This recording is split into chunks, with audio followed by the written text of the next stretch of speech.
Audio Jungle.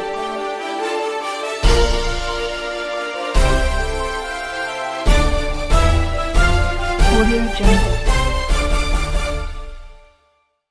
Report करे रहियो आहे Naveed Mustafa Kandhro. Government higher secondary school Kandhra जे 10हीं क्लास जे शागिर्दनि उस्ताद दयोमल कुकरेजा जी निगरानीअ में फेयरवेल पार्टीअ जो प्रोग्राम हायर सेकेंडरी स्कूल कंधरा में मुनक़िद कयो।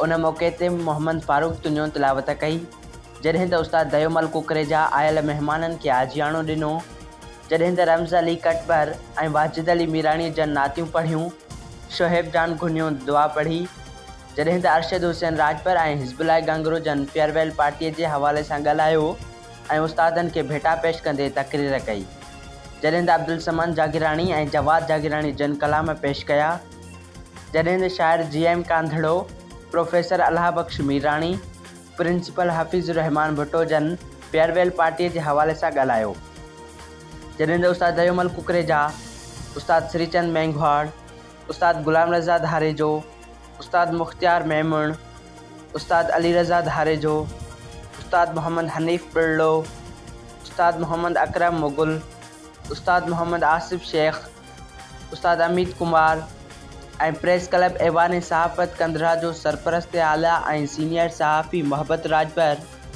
सदर सीनियर सहाफ़ी आसिफ बलोच जन फेयरवेल पार्टीअ वारे प्रोग्राम में शामिल हुआ।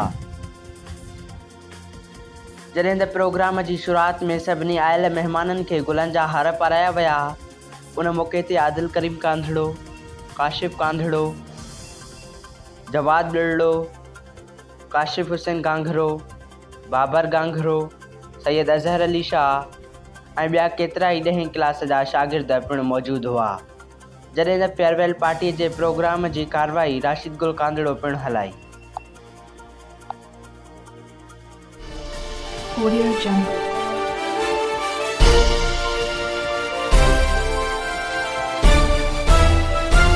Audio Jungle.